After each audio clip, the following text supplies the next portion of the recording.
Pastor Stephen memberikan arahan agar setiap pagi jemaat itu doanya itu harus melompat-lompat, bahkan menari-nari, bersorak-sorai. Masa memulai hari kok harus dengan melompat-lompat, menari-nari? Buat apa? Sekian waktu lamanya filosofi yang menyatakan bahwa hidup itu seperti roda telah menjadi dasar keyakinan dari banyak orang percaya, sehingga rasa lelah, frustasi, kecewa, dan berbeban berat telah dianggap hal yang wajar untuk dialami. Jika itu yang menjadi dasar keyakinan, maka dampak hidup seperti apa yang akan dihasilkan? Tidak heran jika akhirnya kehidupan orang percaya hanya berputar-putar pada permasalahan akibat ketidakakuratannya sendiri. Bukankah Tuhan telah menetapkan kehidupan orang percaya terus naik dan tidak pernah turun, bahkan menjadi saksi dari kedahsyatan dan kebesaran Tuhan? Saat Roh Kudus tercurah, maka keberadaan kita akan menjadi senjata kebenaran untuk menghancurkan segala pekerjaan iblis di atas bumi ini. Bagaimana wujud konkret dari cara Tuhan melatih diri kita yang merupakan makhluk roh, dan bagaimana cara kita bekerja sama dengan Roh Kudus untuk dibangun menjadi alat di tangannya? Mari temukan jawabannya di ruang Tyrannus, The Room of Revivalists and Reformers.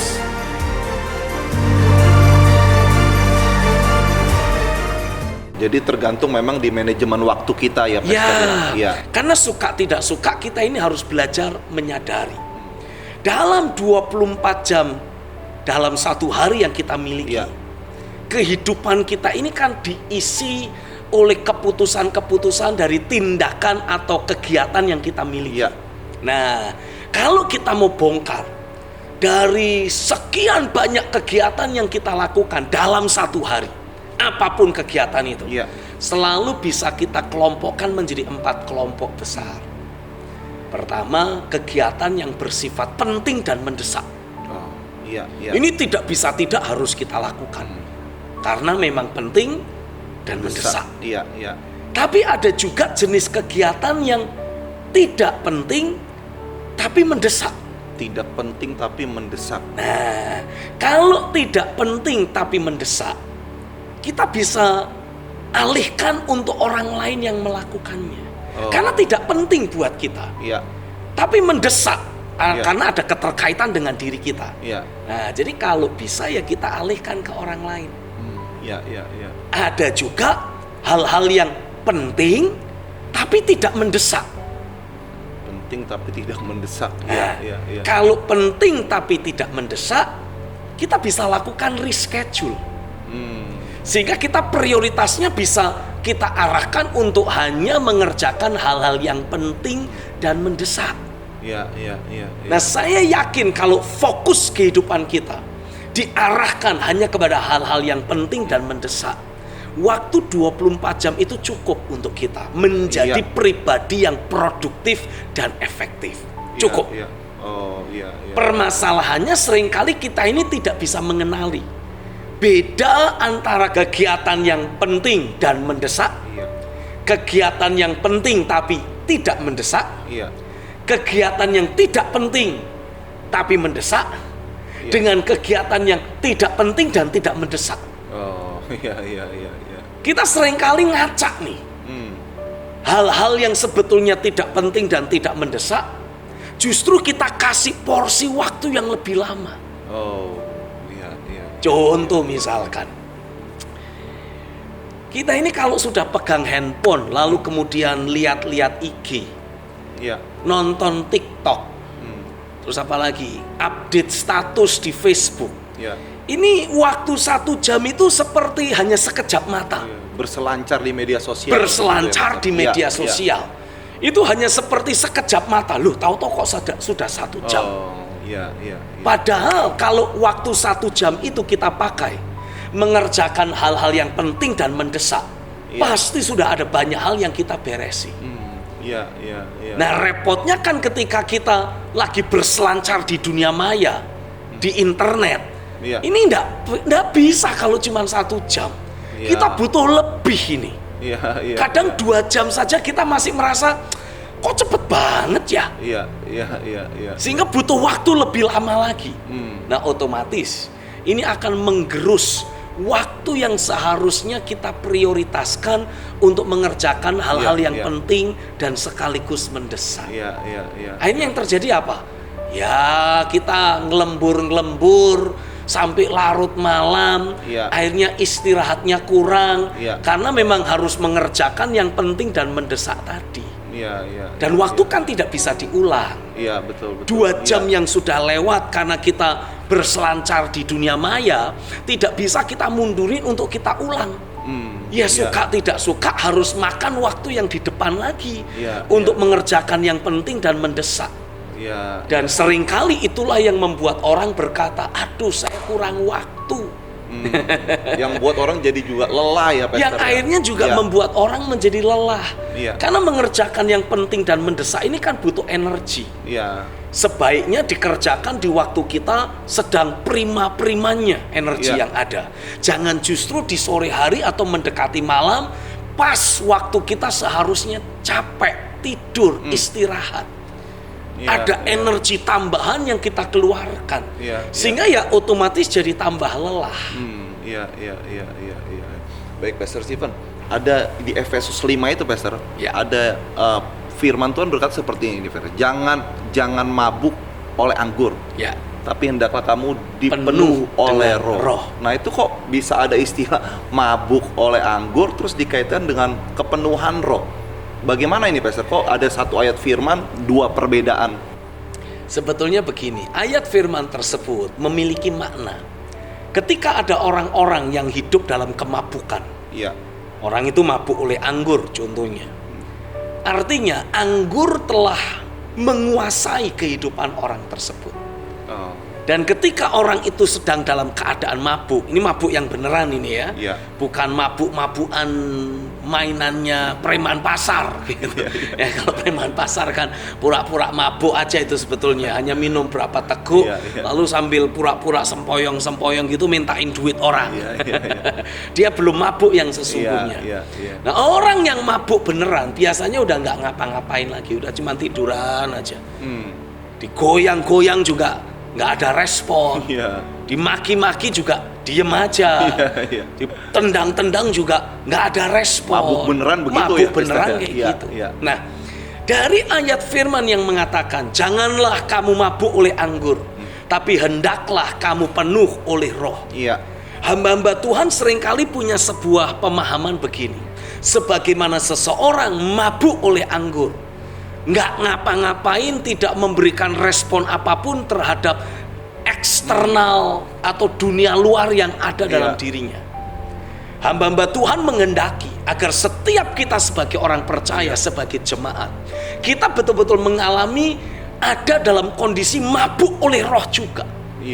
Jadi hidup kita itu betul-betul dikuasai oleh Roh Kudus secara sedemikian rupa, sehingga apapun yang berasal dari eksternal hidup kita, apapun yang berasal dari dunia ini, sama sekali tidak lagi mempengaruhi kita. Tidak pernah bisa kita responi lagi, karena kita memang sudah nggak mau meresponi apapun yang dari luar. Karena dikuasai oleh kemabukan tadi. Nah, Tuhan menghendaki agar setiap kita bisa terus belajar menumbuhkan level kepenuhan roh dalam diri kita. Itu sampai pada level betul-betul engkau dikuasai oleh roh itu. Sehingga dunia keadaan di sekitarmu tidak lagi mempengaruhi dirimu. Bahkan saya berani memberikan penegasan, kalau engkau dengan tekun memulai hari-harimu dengan sebuah level kepenuhan roh yang meluap, penuh dengan keantusiasan, penuh dengan sorak-sorai, roh yang berkemenangan, engkau akan mendapati ketika saudara mulai mengambil waktu secara khusus untuk berdoa, engkau mulai mengarahkan seluruh keberadaanmu hanya kepada Tuhan. Engkau akan mulai mendapati ada pekerjaan roh yang lebih dahsyat yang akan terjadi dalam hidupmu. Engkau akan mulai mengalami realita hadirat Tuhan yang lebih dahsyat, mencengkeram, menguasai pikiran, emosi, hati, dan seluruh kesadaranmu. Sehingga apa yang menjadi kondisi keadaan di sekitarmu tidak lagi akan berpengaruh, tapi sebaliknya realita hadirat Tuhan, realita sorga, realita kerajaannya akan menjadi semakin kuat mencengkeram pikiran pikiran dan hatimu. Sehingga bahkan seakan-akan kau bisa merasakan ketika engkau sedang menjalani kehidupanmu sehari-hari, atau engkau sedang jalan, atau engkau sedang melakukan sesuatu sendirian, engkau bisa rasa, wah, aku nggak sendirian. Ada hadirat Tuhan, ada keberadaan Tuhan yang betul-betul engkau rasakan menyertai keberadaanmu.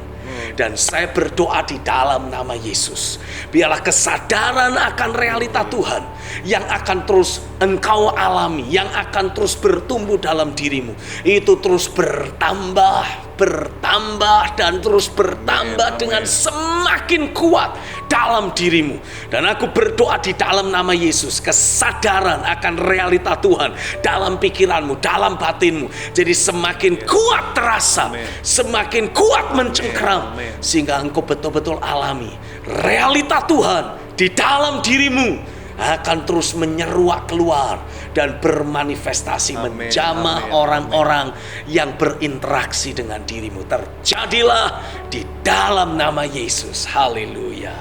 Stephen bicara mengenai realita hadirat Tuhan, Pastor. Nah, apakah sampai seril itu, Pastor? Maksudnya sampai benar-benar kita bisa rasakan tidak hanya secara roh, tapi juga sepertinya tubuh kita juga merasakan. Apakah benar-benar seril itu, Pastor? Ya, seharusnya ya seril itu. Kan Alkitab jelas mengatakan, aku menyertai kamu sampai kesudahan alam.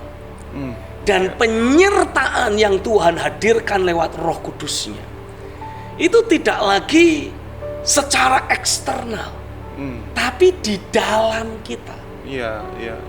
Kalau roh itu datang, kata Yesus, yaitu roh kebenaran, yang akan terus menyertai kamu, bahkan diam di dalam kamu. Wih, masa kita tidak bisa merasakan denyut jantung kita sendiri? Kita mungkin tidak melihat jantung kita karena tersimpan di dalam, tapi kita bisa dong merasakan denyut jantung kita.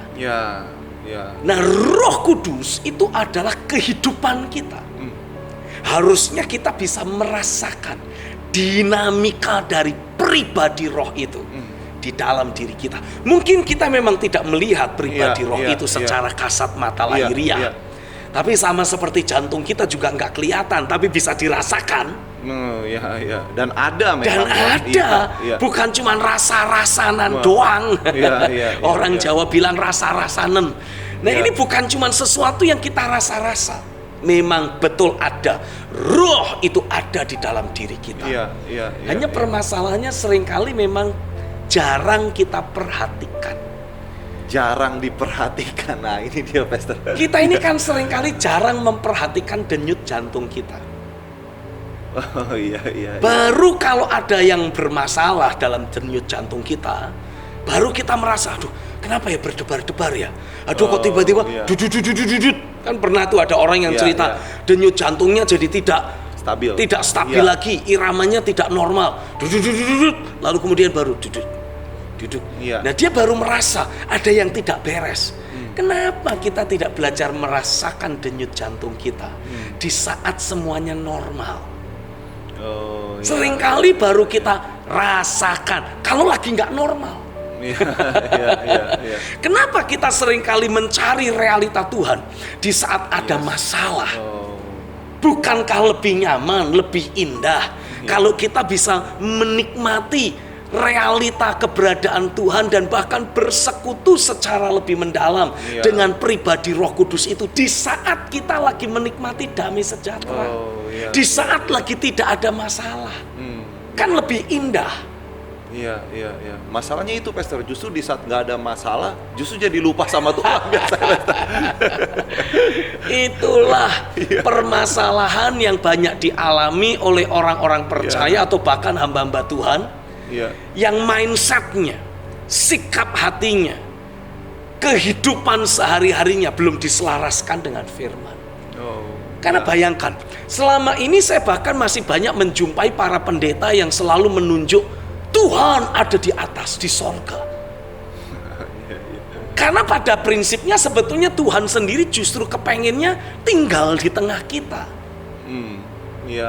Kita sendiri para pendeta seringkali kalau khotbah apa? Oh, Tuhan akan membawamu masuk ke sorga.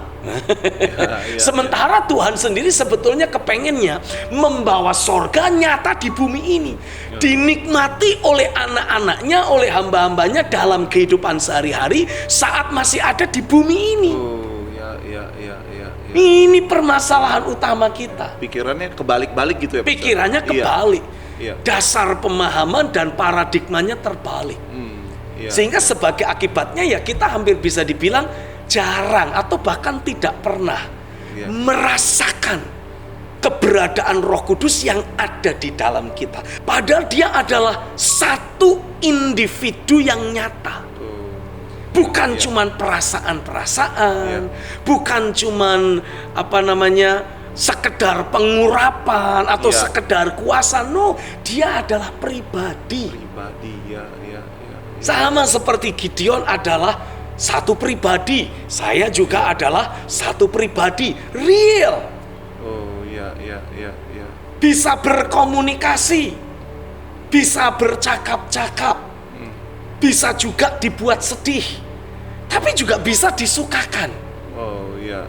Sama kayak kalau saya ngomong sesuatu bisa bikin Gideon terluka hatinya, sedih. Saya juga bisa ngomong sesuatu membuat Gideon jadi happy. Nah, Roh Kudus sebagai pribadi juga bisa dibuat berduka ketika kita tidak belajar mentaati apa yang Dia berikan sebagai arah.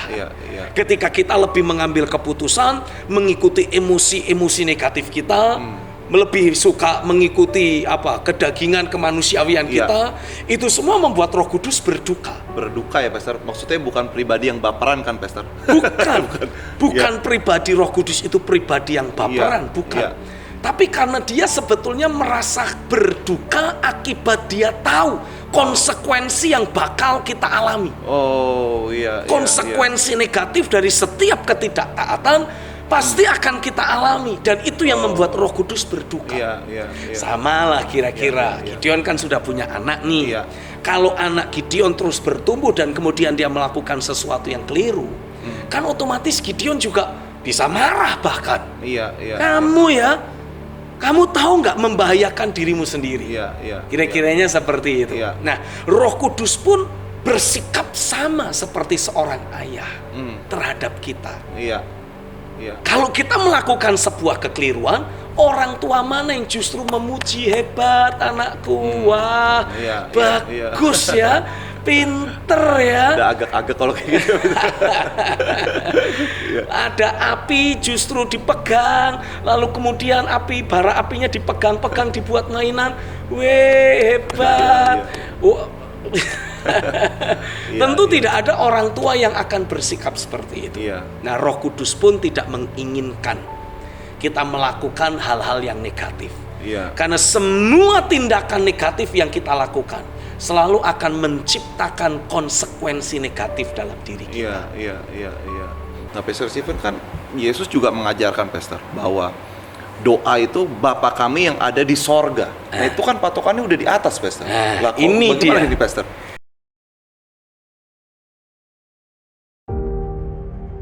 Katanya cinta Tuhan, tapi kok sudah jarang berdoa dan baca Alkitab.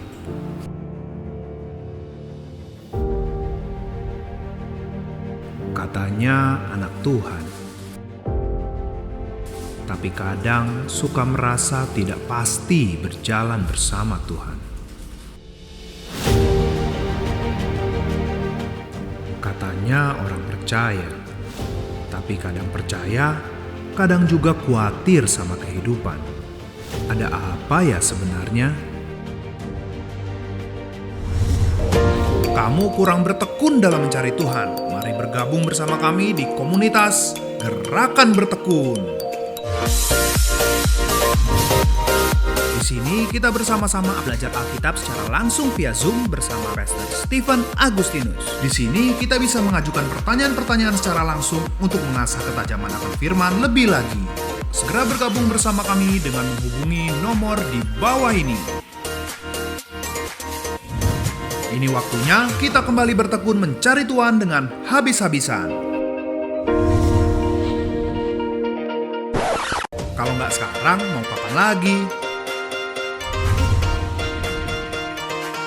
Jangan tunggu Tuhan datang mencari kita. Lebih baik kita dahulu yang datang mencari Tuhan.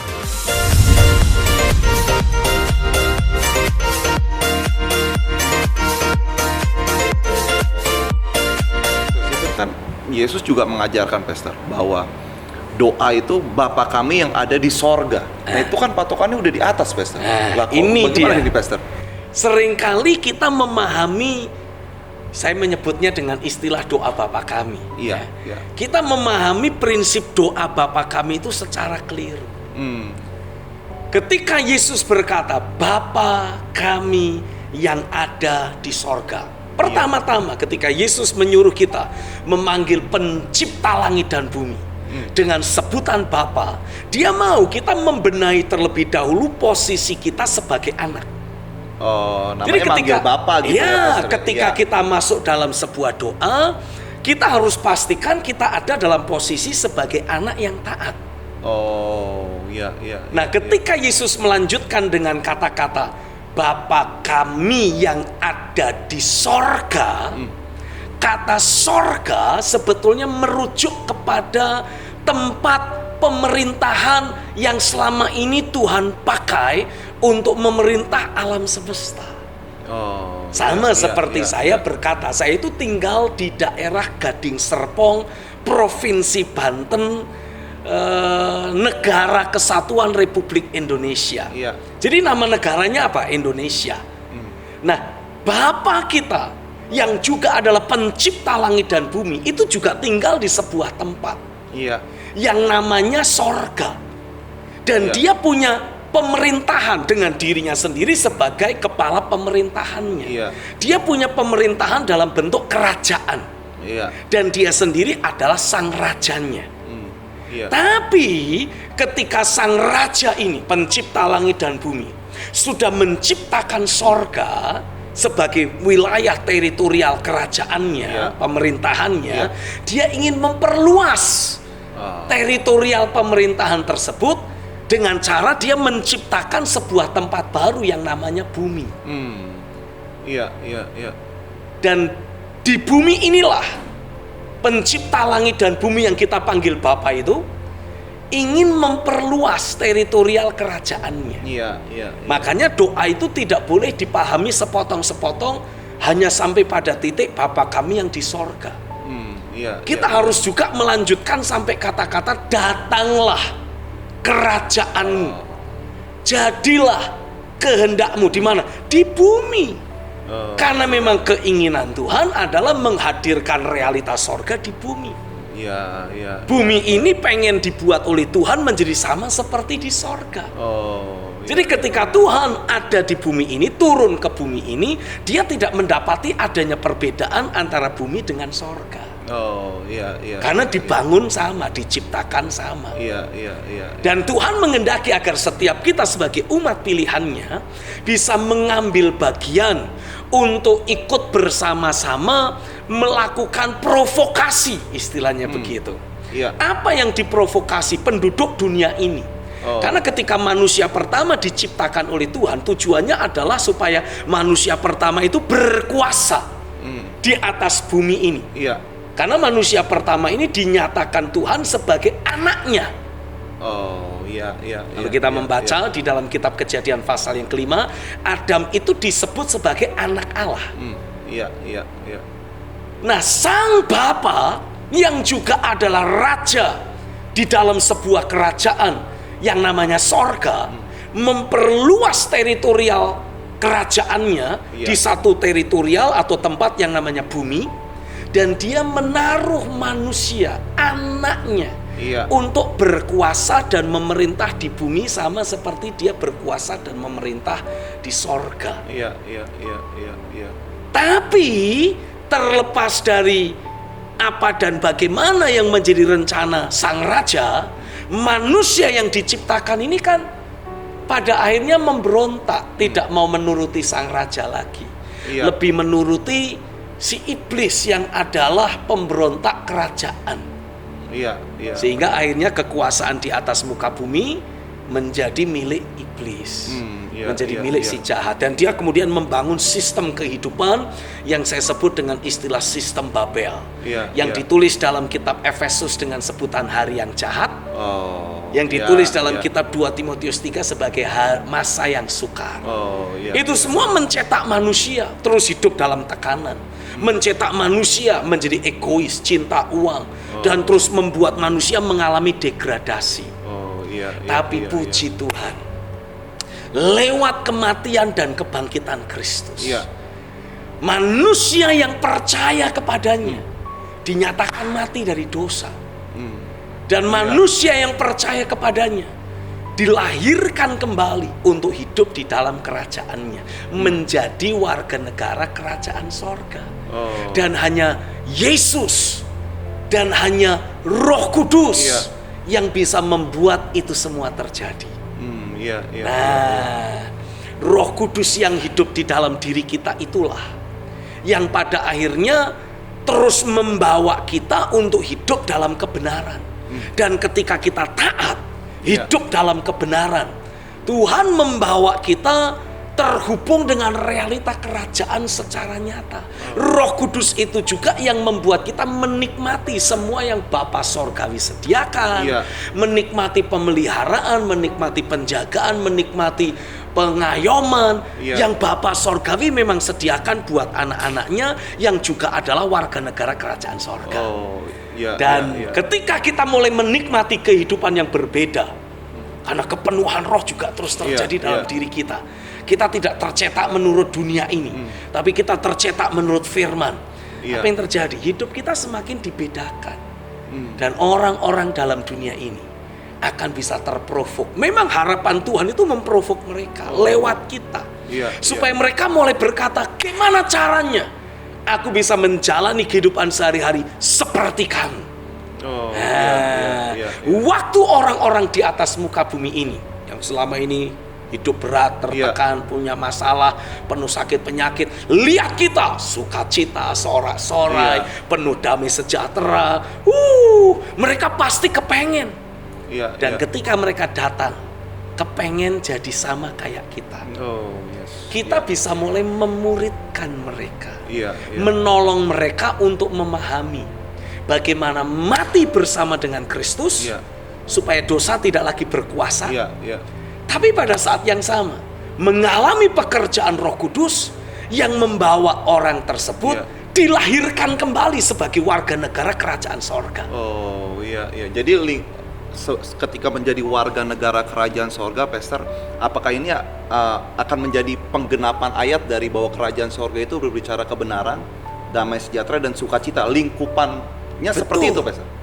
Kita menikmati realita kerajaan sorga. Artinya apa? Kita selalu menikmati damai sejahtera, menikmati sukacita, menikmati bekerjanya kuasa iman, karena ada kebenaran yang datang dari Tuhan, karena firman yang Tuhan beri, kita percayai, dibuat Tuhan menjadi kebenaran dalam hidup kita. Sehingga sebagai akibatnya kita menjalani hari-hari kita itu dengan sangat ringan, penuh sukacita, apapun keadaannya, karena niat Tuhan adalah membawa sorga itu nyata di bumi ini. Bahkan Alkitab memberi penegasan, Tuhan bertahta di Sion. Di mana itu Sion? Sion itu satu teritorial yang ada di bumi ini. Kalau dirohanikan, Sion berbicara tentang hidup orang-orang percaya. Sion berbicara tentang keberadaan kita sebagai orang percaya di hadapan Tuhan, di mana Tuhan menjadikan kita menjadi bait sucinya, rumah tinggalnya Tuhan, dan Tuhan berkenan diam di dalam diri kita. Di mana Tuhan ada, itulah sorga. Di mana Tuhan ada, itulah sorga. Itulah sorga. Harusnya ketika Tuhan ada dalam hidup kita, kita menikmati sorga itu di bumi ini, Pastor, Karena kita masih hidup di bumi ini. Tapi Tuhan ada di dalam diri kita. Kita menikmati sorga di bumi ini. Nah, Pastor Stephen, apa yang membuat kok selama ini para pengkhotbah gitu kurang lebih, Pastor, mengajarkan kita tuh untuk segera cepat ke sorga, menerima Yesus tujuannya pergi ke sorga. Nah, tapi Pastor Stephen jangan dijawab dulu. Ini untuk episode kita yang akan datang, Pastor. Oke. Iya. Nah, Pastor Stephen untuk terakhir, bisakah Pastor Stephen berdoa untuk pemirsa? Oke. Ya. Saya berdoa di dalam nama Yesus. Seberapa banyak engkau yang sedang melihat program ini sekarang, tangan kuasa Tuhan akan bekerja kuat dalam hidupmu. Tangan kuasa Tuhan akan membawa engkau mengalami rentetan terobosan ilahi, mengubah dasar keyakinanmu, mengubah sudut pandangmu dalam melihat, dalam menilai kehidupan ini, membawa engkau punya paradigma yang ilahi, sehingga dalam setiap situasi, dalam segala keadaan yang terjadi dalam dirimu, engkau akan selalu bisa melihat ada tangan Tuhan yang selalu bekerja untuk mendatangkan kebaikan dalam hidupmu. Hari ini aku berdoa demi nama Yesus, biarlah realita pekerjaan roh, realita kepenuhan roh dalam dirimu akan terus bertumbuh, terus bertambah, semakin dahsyat. Dan dengan demikian engkau juga akan mengalami realita Tuhan mencengkeram menguasai kehidupanmu. Realita sorga menjadi nyata dalam kehidupanmu sehari-hari. Terjadilah di dalam nama Yesus, dan semua kita berkata amin. Haleluya, haleluya. Terima kasih banyak Pastor Stephen buat kehadirannya di Ruang Tiranus. Tuhan kita memberkati. ketemu di episode yang akan datang. Haleluya. Kita ketemu lagi di episode yang akan datang. God bless you and I love you.